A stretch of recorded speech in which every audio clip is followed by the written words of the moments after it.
Hello friends and students, आप सभी का मेरे यूट्यूब चैनल सक्सेस विद ओम में हार्दिक स्वागत है। फ्रेंड्स, जैसे कि एनसीईआरटी कक्षा 9 विज्ञान का पांचवा जो अध्याय था वो चल रहा था। पांचवा अध्याय आपका था फंडामेंटल यूनिट ऑफ लाइफ। तो उसी क्रम को आगे बढ़ाते हुए हम आज चलेंगे। तो फ्रेंड्स, वीडियो को आगे बढ़ाने से पहले मैं आपसे कुछ कहना चाहता हूँ। फ्रेंड्स, यदि आपको मेरा वीडियो अच्छा लगता है तो प्लीज़ इसे सब्सक्राइब करिए, लाइक कीजिए एंड शेयर कीजिए, जिससे मेरा मनोबल बढ़े और मुझे मोटिवेशन प्राप्त हो सके, मैं आपके लिए और आगे अच्छी वीडियो बना सकूं। तो फ्रेंड्स, जैसे कि आप जानते हैं कि एनसीईआरटी का प्रतियोगी परीक्षाओं की तैयारी करने वाले छात्रों के लिए कितना महत्व है, और साथ साथ ही विद्यालय शिक्षा ग्रहण करने वाले जो छात्र हैं उनके लिए कितना महत्व है। एनसीईआरटी एक बेसिक पुस्तक है जो बड़े बड़े एग्ज़ाम, राष्ट्रीय स्तर के आईएएस, पीसीएस, लोअर पीसीएस, समीक्षा अधिकारी, सहायक समीक्षा अधिकारी, सारे जो प्रतियोगी परीक्षाएं हैं, इन परीक्षाओं में एनसीईआरटी को ही बेस मानकर प्रश्न पूछे जाते हैं, एनसीईआरटी से ही प्रश्न पूछे जाते हैं। तो इसी क्रम को आगे बढ़ाते हुए हम चलते हैं। आज जो है एक नया टॉपिक है आपका कोशिका अंगक, इसे कोशिकांग भी कहते हैं। तो कोशिकांग कहाँ होते हैं? जैसे मैंने आपको बताया, कोशिका है, कोशिका की सबसे बाहरी जो झिल्ली है, कोशिका झिल्ली है, उसके बीच कोशिका, उसके बाद कोशिका द्रव्य आता, फिर केंद्रक बीच में आता। तो ये कोशिका द्रव्य वाला जो क्षेत्र है, इस कोशिका द्रव्य में आपके कोशिकांग यानी कि कोशिका के जो अंग हैं वो बिखरे हुए होते हैं। ठीक है, आप भी चित्र में देख रहे होंगे, जंतु कोशिका का एक चित्र है, ये आपका बीच में आपका देख रहे होंगे, ये बैगनी रंग में एक केंद्रक है और ये आपका कोशिका झिल्ली है। और यहाँ पर जो बीच का स्थान आप देख रहे हैं कोशिका द्रव्य कहलाता है। इसी कोशिका द्रव्य में आपके कोशिकांग बिखरे हुए हैं। ठीक है, आप देख रहे होंगे माइटोकॉन्ड्रिया है, गोल्जी बॉडी है, क्लोरोप्लास्ट है ना। तो इसके अतिरिक्त जो है छोटे मोटे कई जो है इसमें जो कोशिकांग है वो यहाँ पर हैं। तो इसी क्रम को आगे बढ़ाते हुए हम चलते हैं डिटेल में। प्रत्येक कोशिका के चारों ओर अपनी झिल्ली होती है, जिससे कि उसमें स्थित पदार्थ बाह्य पर्यावरण से अलग रहे। ठीक है, अब हमें ये कोशिकांगों की ज़रूरत हुई क्यों, यानी हमारी कोशिका को कोशिकांगों की आवश्यकता क्यों है? देखिए, आवश्यकता इसलिए, बड़ी और जटिल कोशिकाएं जो हैं, जिनमें बहुकोशिकीय जीवों की कोशिकाएं भी शामिल है, को उपापचयी क्रियाओं की बहुत आवश्यकता होती है, जिससे वह जटिल संरचना तथा कार्य को सहारा दे सके। इन विभिन्न प्रकार की उपापचयी क्रियाओं को अलग अलग करने के लिए ये कोशिकाएं झिल्ली युक्त कोशिकांगों की सहायता लेती हैं, इनका उपयोग करती हैं, इनकी मदद से उपापचयी क्रियाओं को संपन्न करती हैं। ठीक है, तो ये जो कोशिकांग हैं यूकैरियोटिक कोशिकाओं के महत्वपूर्ण गुण हैं। हालांकि प्रोकैरियोटिक कोशिकाओं में ये कोशिकांग नहीं पाए जाते, इसीलिए यूकैरियोटिक और प्रोकैरियोटिक कोशिकाओं एक दूसरे से इस कोशिकांग के कारण भी पृथक होती हैं। फ्रेंड्स, निष्कर्ष ये निकला कि कोशिकांग की आवश्यकता कोशिका क्योंकि बड़ी व जटिल कोशिकाओं को विभिन्न प्रकार की उपापचयी क्रियाओं के लिए विभिन्न कोशिकांगों की आवश्यकता होती है। इन कोशिकांगों के माध्यम से ही वो उपापचयी क्रियाओं को संपन्न कर पाती हैं। तो कोशिकांगों के जो उदाहरण हैं आपके गोल्जी उपकरण है, लाइसोसोम है, माइटोकॉन्ड्रिया है, प्लास्टिड है ना, ये सारे जो है कोशिकांग के उदाहरण हैं। ठीक है, इसके बाद हम चलते हैं, आपका पहला जो कोशिकांग है अंतःप्रदवी जालिका यानी इंडोप्लाज्मिक रेटिकुलम। देखिए, अंतःप्रदवी जालिका मैं आपको चित्र में भी बताऊंगा, इसको पहले समझा लेता हूँ कि अंतःप्रदवी जालिका झिल्ली युक्त नलिकाओं तथा सीट का एक बहुत बड़ा तंत्र है। ये लंबी नलिका अथवा गोल या आयताकार थैलों की तरह दिखाई देती है। अर्थात जैसे आपने देखा होगा खेत में हम जब जो है पाइप से जो है जल डालते हैं, वो पाइप की तरह ही ये आपकी दिखाई देती है, एक लंबी नलिका की तरह दिखाई देती है, या फिर आपको दिखाई देगी गोल दिखाई देगी, या फिर आयताकार थैली की तरह या पुटिकाओं की तरह ये दिखाई देती है। अंतःप्रदवी जालिका की रचना भी प्लाज्मा झिल्ली के समरूप होती है। ठीक है, ये दो प्रकार की होती है, एक होती है खुरदरी अंतःप्रदवी जालिका, अंग्रेजी में इसे कहते हैं रफ एंडोप्लाज्मिक रेटिकुलम, और दूसरी चिकनी अंतःप्रदवी जालिका, जिसे अंग्रेजी में कहते हैं स्मूथ एंडोप्लाज्मिक रेटिकुलम।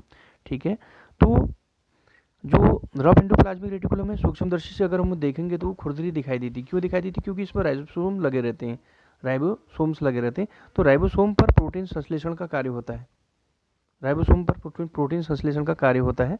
ठीक है, प्रोटीन संश्लेषण का निर्माण होता है। अब होता क्या है, ये जो रफ एंडोप्लाज्मिक रेटिकुलम है, तैयार प्रोटीन को आवश्यकतानुसार एंडोप्लाज्मिक रेटिकुलम के द्वारा कोशिका के अन्य भागों में भेज देता है। अर्थात यानी कि जो खुरदरी अंतःप्रदवी जालिका है, यहाँ पर किसका निर्माण होता है? प्रोटीन का। क्यों होता है? क्योंकि वहाँ राइबोसोम लगे हैं, राइबोसोम में प्रोटीन का निर्माण होता है, और इस प्रोटीन को इस नलिका के माध्यम से, एंडोप्लाज्मिक रेटिकुलम के माध्यम से कोशिका के अन्य भागों में पहुँचाया जाता है। स्मूथ एंडोप्लाज्मिक रेटिकुलम वसा अथवा लिपिड अणुओं के बनने में सहायता करती है। ठीक है, यह कोश की क्रिया के लिए बहुत महत्वपूर्ण है। कुछ प्रोटीन तथा वसा कोशिका झिल्ली बनाने में सहायता करती है। ध्यान दीजिए, यानी कोशिका झिल्ली या आप कैसे प्लाज्मा मेम्ब्रेन जो है, ये इसका निर्माण भी कौन करता है? अंतःप्रतिबी जालिका ही करती है। ठीक है, इसके अलावा कुछ अन्य प्रोटीन वसा एंजाइम्स और हार्मोन्स की भांति कार्य करते हैं। एंजाइम्स और हार्मोन्स, क्वेश्चन पूछता है फ्रेंड्स कि एंजाइम्स किस प्रकृति के होते हैं? प्रोटीन। और हार्मोन्स किस प्रकृति के होते हैं? प्रोटीन प्रकृति के होते हैं। हालांकि विभिन्न कोशिकाओं में जो एंडोप्लाज्मिक रेटिकुलम है वो भिन्न रूपों में दिखाई देता है, परंतु सदैव जो है एक जालिका तंत्र का कार्य करते हैं। ठीक है, ये आप चित्र देख रहे होंगे, ये आपका जंतु कोशिका का चित्र है। जंतु कोशिका के चित्र में आप देख रहे हैं ये जो केंद्रक है, इसकी चारों ओर आप देख रहे होंगे नली के आकार की संरचना, ये आपकी क्या है? अंतःप्रतिबी जालिका है।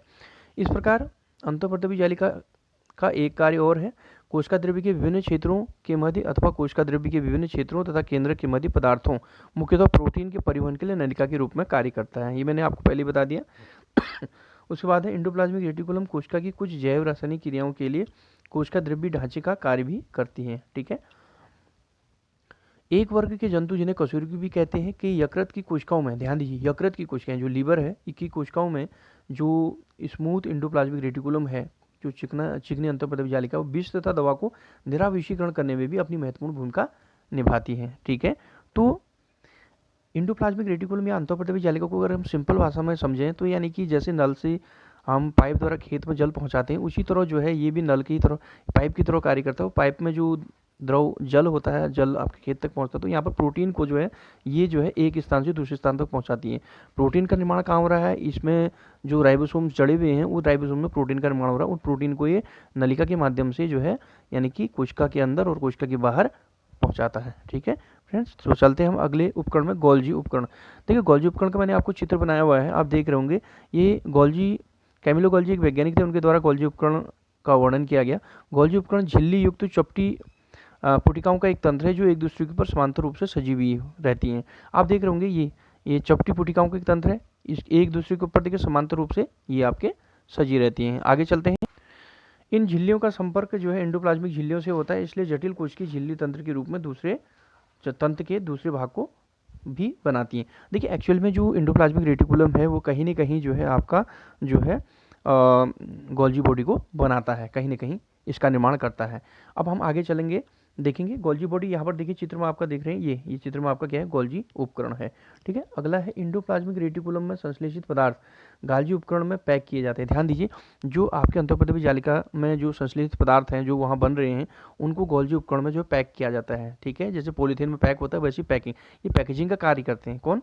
ये Golgi body. Golgi body packaging का कार्य करते हैं, जो वहाँ संश्लेषित पदार्थ बन रहे हैं उसको पैक करने का काम भी करते हैं, और उन्हें कोशिका के बाहर और अंदर विभिन्न क्षेत्रों में भेजा जाता है।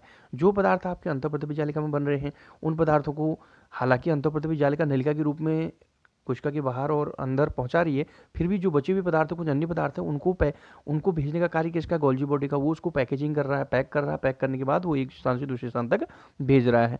इस कार्य में पुटिका में पदार्थों का संचयन, रूपांतरण और बंद करना होता है।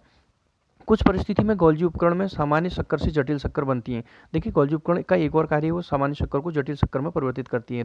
एक और कार्य है गोल्जी उपकरण का, इसके द्वारा लाइसोसोम को भी बनाया जाता है, यानी कि लाइसोसोम का निर्माण, लाइसोसोम भी एक कोशिकांग है, उसका निर्माण भी इसके द्वारा होता है। तो चलते फ्रेंड्स हम लाइसोसोम में। देखिए लाइसोसोम्स क्या है?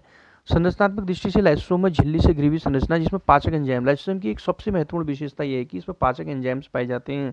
ठीक है, और इन पाचक एंजाइम का निर्माण कौन कर रहा है? आपका खुरदरी अंतःप्रतिबी जालिका, रफ एंडोप्लाज्मिक रेटिकुलम इन एंजाइमों का निर्माण करते हैं। लाइसोसोम कोशिका का अपशिष्ट निपटाने वाला तंत्र है। ये बाहरी पदार्थ एवं कोशिका अंगों के टूटे फूटे भागों को पाचित करके कोशिका को साफ करते हैं। कोशिका के अंदर आने वाले बाहरी पदार्थ जैसे बैक्टीरिया अथवा भोजन अथवा पुराने अंगक, लाइसोसोम पुराने अंगक हैं, वो कहाँ चले जाते हैं? लाइसोसोम में चले जाते हैं, जो उन्हें छोटे छोटे टुकड़ों में, जो उन्हें क्या करते हैं? छोटे छोटे टुकड़ों में तोड़ देते हैं। लाइसोसोम में बहुत शक्तिशाली पाचनकारी एंजाइम होते हैं जो जटिल पदार्थों को सरल पदार्थों में तोड़ देते हैं। दूसरा देखिए लाइसोसोम का कार्य क्या है? कोशिकीय चयापचय में व्यवधान के कारण जब कोशिका क्षतिग्रस्त और मृत हो जाती है तो लाइसोसोम फट जाते हैं और एंजाइम अपनी कोशिकाओं को पाचित करते हैं। इसलिए लाइसोसोम को कोशिका का आत्मघाती थैली भी कहते हैं। देखिए लाइसोसोम का एक बहुत महत्वपूर्ण कार्य, केवल जो है इंपॉर्टेंट कार्य क्या है लाइसोसोम का? लाइसोसोम में एंजाइम्स, उत्पाचक एंजाइम्स होते हैं। ठीक है, और शक्तिशाली पाचनकारी एंजाइम्स पाए जाते हैं। ये क्या करते हैं? ये एंजाइम जो है शरीर कोशिका के अंदर आने वाली जो बाहरी पदार्थ हैं, बेकार पदार्थ हैं या बाहरी जीव हैं जो जो हमारे लिए हानिकारक हैं, बैक्टीरिया है और जो भोजन है या पुरानी जो अंग हो चुके हैं, जो क्षतिग्रस्त अंग हो चुके हैं, उनको लाइसोसोम वो लाइसोसोम में आ जाते हैं और लाइसोसोम उनको क्या करता है, तोड़ देता है, उनको उनका पाचन कर देता है पूरी तरह। कभी कभी क्या होता है कि कोशिकी चयापचय यानी मेटाबॉलिज्म में व्यवधान आ जाता है कोशिका में, तो कोशिका क्या हो जाती है, स्वयं क्षतिग्रस्त हो जाती है और जब उसमें मेटाबॉलिज्म चयापचय व्यवधान आता है तो वो खुद मर जाती है। तो ऐसी स्थिति में लाइसोसोम क्या करता है, जो कोशिका के अंदर लाइसोसोम होता है वो आत्मघाती बम की तरह कार्य करने लगता है, तो स्वयं फट जाता है और फटने से क्या होता है, पूरी कोशिका ही आपकी नष्ट हो जाती है। तो ये था फ्रेंड्स जो है आपका लाइसोसोम। देखो लाइसोसोम को मैंने एक छोटा सा रेखा चित्र के माध्यम से मैंने 3 अंगों को समझाया हुआ है आपका। देखिए जो है यानी कि इन तीनों का रिलेशन आपस में कौन से, एक अंतःप्रतिपी जालिका, एंडोप्लाज्मिक रेटिकुलम, गोल्जी उपकरण और लाइसोसोम।